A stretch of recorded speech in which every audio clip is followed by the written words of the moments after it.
नमस्कार, जय श्री कृष्णा। कैसे हैं आप? शुरू करते हैं ध्यान के साथ में। ध्यान करने के भाव से ही हम रूपांतरित होने लग जाते हैं, अंदर से एक पुल बन जाता है वहां तक का जहाँ की हम जाना चाहते हैं। और वो स्थान है गीता माता की शरण। तो गीता माता के ध्यान से प्रारंभ करते हैं। पार्थाय प्रतिबोधितां भगवता नारायणेन स्वयं व्यासेन ग्रथितां पुराणमुनिना मध्ये महाभारतम् अद्वैतामृतवर्षिणीं भगवतीम् अष्टादशाध्यायिनीम् अम्ब त्वामनुसन्दधामि भगवद्गीते भवद्वेषिणीम्। करने की दिशा में आगे बढ़ते हुए 13वें अध्याय के 25वें और 26वें श्लोक की तरफ जाने से पहले इसी अध्याय का एक श्लोक जिसको हमने पहले देखा है, उपदृष्टा अनुमंता च भर्ता भोक्ता महेश्वरः। तो वाणी जो है मेरी शायद स्पष्ट आई हो या न आई हो, माइक थोड़ा दूर था, उसको थोड़ा समीप कर लिया गया है अब, तो क्षमा करें यदि पहले थोड़ी धीमे वॉल्यूम में रहा हो। तो उपदृष्टा अनुमंता च भर्ता भोक्ता महेश्वरः परमात्मेति चाप्युक्तो देहस्मिन् पुरुषः परः। इसके बारे में स्वामी श्री ईश्वरानंद जी महाराज के ही शब्द लेकर वो बताते हैं कि गीता में यही एक दर्शन है। धीरे धीरे उपदृष्टा अनुमंता भर्ता भोक्ता रूप में आत्म दर्शन करा के परमात्मा स्वरूप तक भगवान ले जाते हैं। ये चित स्वरूप, इसको यदि पहचान ले तो सारा भय हट जाता है।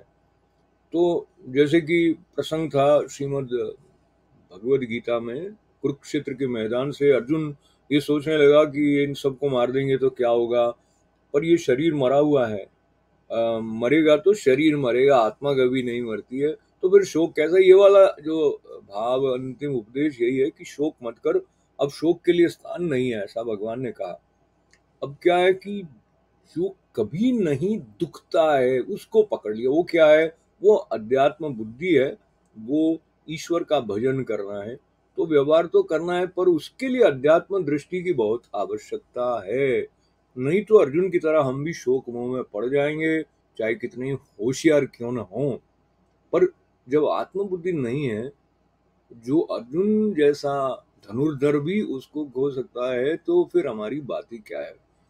तो स्वामी जी मेरे गुरुजी हैं, उनके गुरुजी ऐसा कहा करते थे, बेको यथा व्याल मुख प्रविष्ट स मक्षिकाम कांचति नच्छ बुद्धि।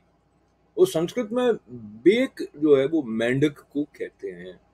तो सांप जो है, अच्छा व्याल का मतलब है सांप, तो सांप के मुंह में मेंढक चला गया। सांप को मेंढक बहुत अच्छा लगता है। सबके लिए भगवान ने अपना अपना भोजन भक्ष्य बना रखा है।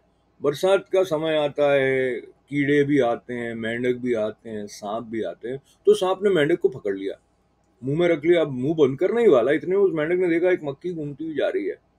मेंढक ने जीभ बाहर निकाल के उसको पकड़ने की कोशिश कर रहा है। अब जो खुद सांप के मुंह में बैठा है वो ये कोशिश कर रहा है, इसको क्या कहेंगे? ये प्रश्न उठाते हैं स्वामी जी। और ये भी कहते हैं कि हमारी यही हालत है कि मृत्यु ने अपने मुख में हमको पकड़ रखा है। ये नहीं कि मृत्यु आगे आने वाली है, इस क्षण भी अभी भी हम मृत्यु के मुख में बैठे हैं, फिर भी सोचते हैं ये वाला जो विषय है इसका भोग और कर लूं, और वो थोड़ा बैंक बैलेंस थोड़ा मैं और जमा कर लूं। अब ये जो चिंतन है इस तरह का अनित्य असुख का, इस तरह के संदर्भ को समझते हुए उसको उपासना कहते हैं, उसको भजन कहते हैं। और ये जानते हुए भी कि हम कितने अस्थिर हैं, तो इसलिए जो अभी श्लोक उन्होंने बताया उसमें नच्छ बुद्धि जो कहा, तो बुद्धि निर्मल नहीं होकर के मलिन बुद्धि होती है। उसकी मलिनता हटाने के लिए गणपति की उपासना भी करते हैं। वो प्रथम पूज्य हैं। और ये बुद्धि आ जाए अगर हमारे अंदर कि सत्य की उपासना ही करनी है, क्या उपासना करनी है? सत्य की, तो फिर हम सही भजन में जा सकते हैं।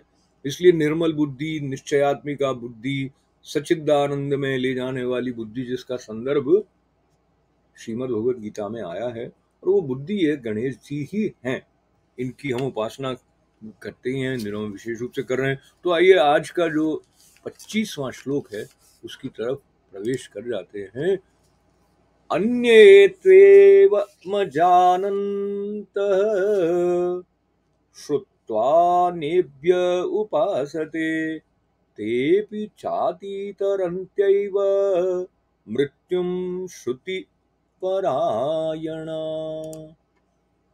इसका अर्थ है, परंतु इससे दूसरे अर्थात जो मंदबुद्धि वाले पुरुष हैं वे इस प्रकार न जानते हुए दूसरों से अर्थात तत्व के जानने वाले पुरुषों से ही सुनकर ही उसके अनुसार उपासना करते हैं, और वे श्रवण परायण पुरुष भी मृत्यु रूप संसार सागर को निस्संदेह तर जाते हैं। तो ये आवश्यकता श्रवण की और संतों की वाणी को सुनने की वो भगवत प्राप्ति में कितनी सहायक होती है, उस बात को श्रीमद् भगवद गीता में भी इस श्लोक में बताया। मृत्युम श्रुति परायणा, मृत्यु रूप संसार सागर को निस्संदेह तर जाते हैं। अगले श्लोक की तरफ चल लेते हैं। यावत् संजायते किंचित सत्वं स्थावर जंगमम क्षेत्र क्षेत्रज्ञ संयोगा तद्विद्वी भरतर्षभ। क्षेत्र और क्षेत्रज्ञ के संयोग से चराचर प्राणियों की उत्पत्ति के बारे में इसमें कहा गया है कि हे अर्जुन, यावन मात्र जितने भी स्थावर जंगम प्राणी उत्पन्न होते हैं उन सबको तू क्षेत्र और क्षेत्रज्ञ के संयोग से ही उत्पन्न जान। तो इस तरह से हमें हमारे बारे में और अधिक स्पष्टता देने के साथ साथ अध्यात्म दृष्टि को जागृत करने की कृपा जो गुरु शिष्य संवाद श्रीमद् भगवद गीता में पार्थ सारथी द्वारा पार्थ को दिया गया उपदेश, जो साक्षात पद्मनाभ के मुख से निकला हुआ ये अमृत प्रवाह है, वो हमारे लिए सुलभ है। ये हम पर कितनी बड़ी कृपा है। अपनी कृपा का ध्यान करते हुए साथ ही साथ सबके मंगल और सबके कल्याण की प्रार्थना करते हुए विराम करने के साथ साथ पूर्णता प्रकट हो हमारे जीवन में, हमारे भीतर की पूर्णता का बोध जागृत हो हमारे लिए, ऐसी भी प्रार्थना। ओम पूर्णमदः पूर्णमिदं पूर्णात् पूर्णमुदच्यते पूर्णस्य पूर्णमादाय पूर्णमेवावशिष्यते। ओम शांति शांति शांति। सबका मंगल, सबका कल्याण। जय श्री कृष्ण।